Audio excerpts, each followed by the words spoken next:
فيومئذ وقعت الواقعة وانشقت السماء فهي يومئذ واهية والملك على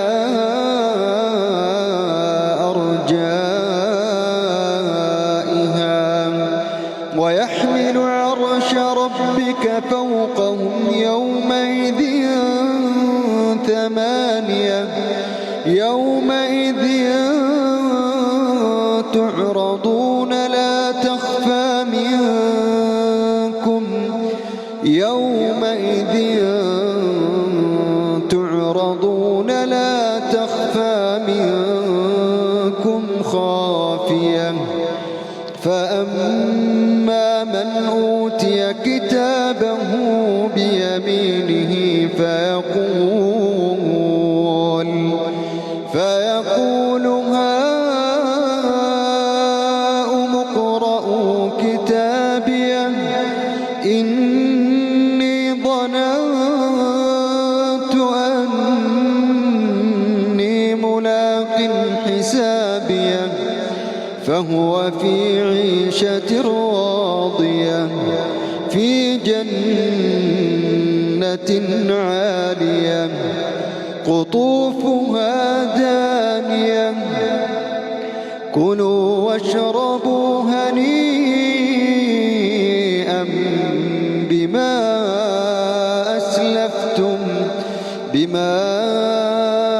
أسلفتم في الأيام الخالية وأما من أوتي كتابه بشماله فيقول يا ليتني لم أوت كتابيه ولم أدر ما حسابيه يا ليتها كانت القاضية ما أغنى عني ماليه هلك عني سلطانيه خذوه فغلوه ثم الجحيم صلوه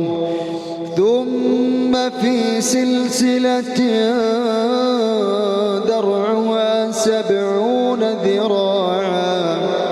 ذرعها 70 ذراعا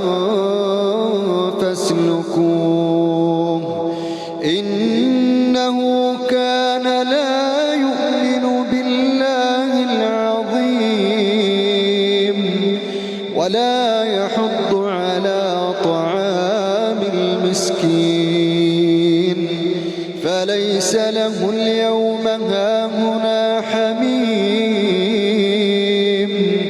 ولا طعام إلا من غسلين لا يأكله إلا الخاطئون فلا أقسم بما تبصرون وما لا تبصرون إنه لقول رسول كريم وما هو بقول شاعر قليلا ما تؤمنون ولا بقول كاهن قليلا ما تذكرون تنزيل من رب العالمين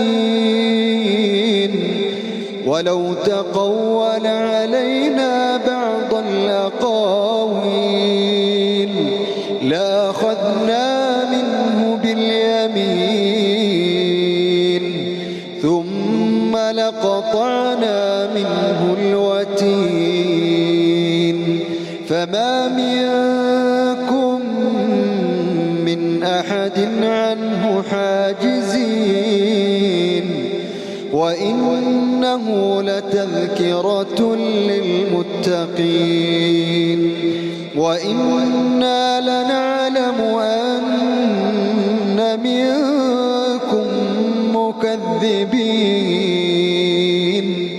وإنه لحسرة على الكافرين وإنه